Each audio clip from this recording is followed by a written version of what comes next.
Hidden among the ranches and rolling hills in the northern part of Denton County, Texas, the remains of more than 400 people lie in an overgrown cemetery. And even though it was abandoned and forgotten a long time ago, a few headstones can still be found. But most of the graves in this place never had a marker to begin with.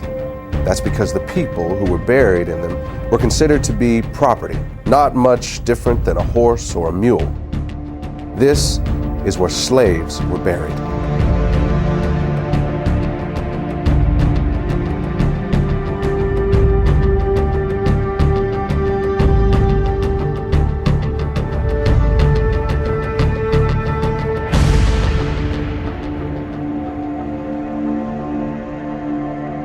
Hello, my name is Marcus Lloyd.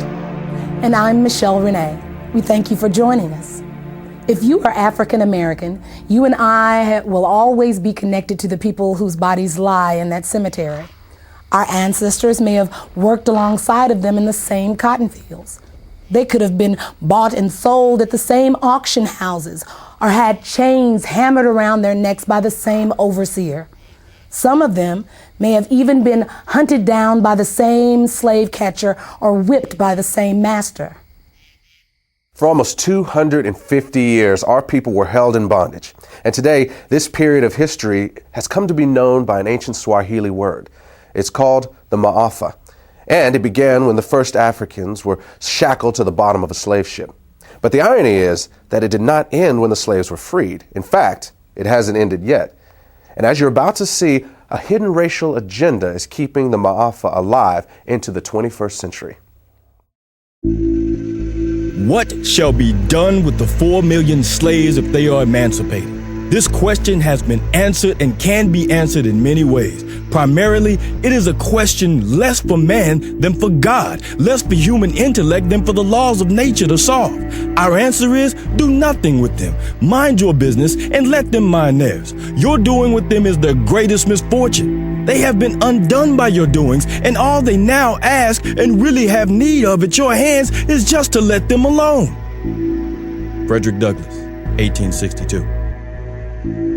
It is the stupidity of man to think that he can do evil, even some monstrous evil, and it won't have any backlash on himself.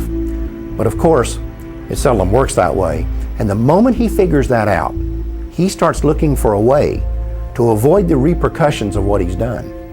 This is what happened with slavery. In the early 1800s, as it began to look like the end of slavery might be on the horizon, white America started to be concerned that a day of reckoning was coming. The primary fear for the average person was of retribution and insurrection, and that was a reasonable fear. After all, it's illogical to think that you can do to a whole group of people what was done to African Americans and think that they will just take it lying down forever. And of course, there were things like the Nat Turner uprisings. But for the wealthy elite, their fears went beyond things like insurrection. They were worried about the financial impact.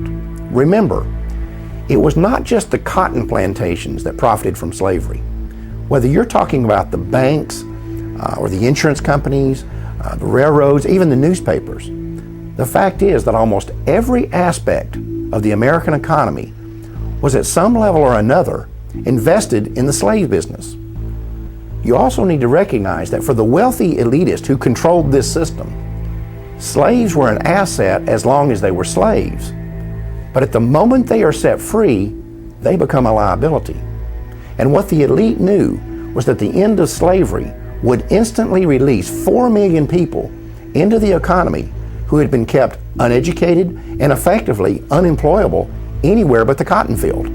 And what they were concerned about was that this was going to bankrupt the American economy.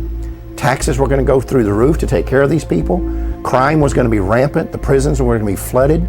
There was going to be this population overrun. And in the North, the biggest fear was migration from the South of these black people. The other fear that these people had was intermarriage between blacks and whites would lead to a loss of racial purity. The question was, what were they going to do about it? And their initial thought was that they would just send all the slaves back to Africa. This plan was called colonization, and it had broad support among the wealthy elite. In fact, the American Colonization Society was even funded by the United States Congress. But in the end, colonization proved to be unworkable, and the idea was eventually scrapped. But about that same time, a new philosophy was emerging in the world. It was called eugenics, and for some, it seemed like the perfect solution to what had become known as the Negro dilemma.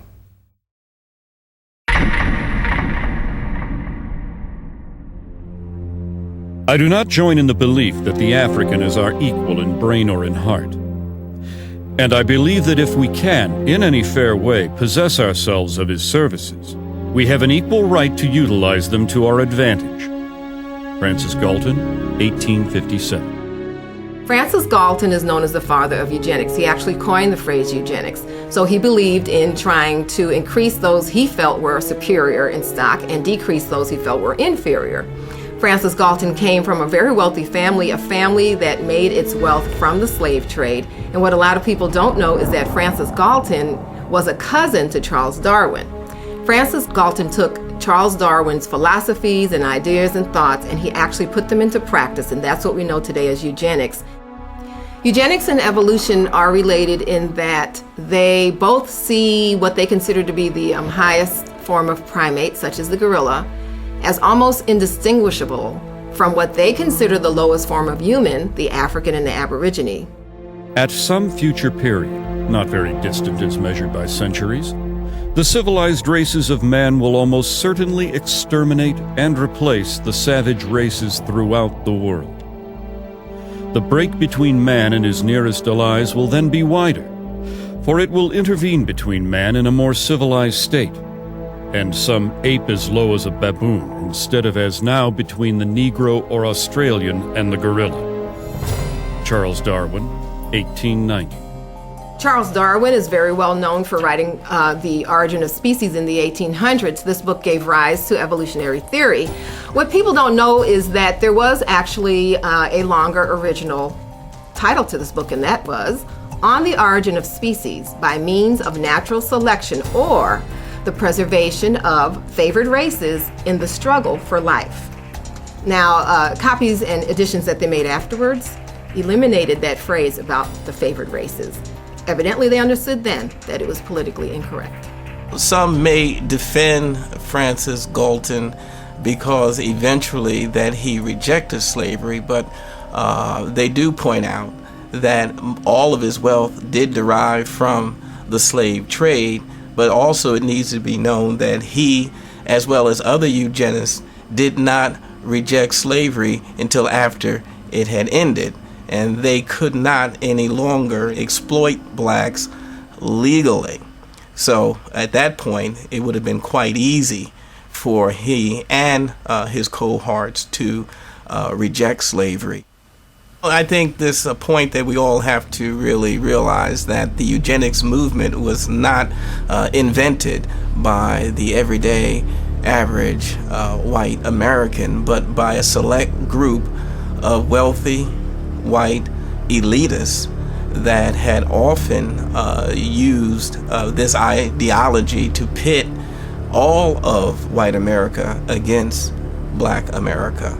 And so we see that indeed that truly is the case even to this day.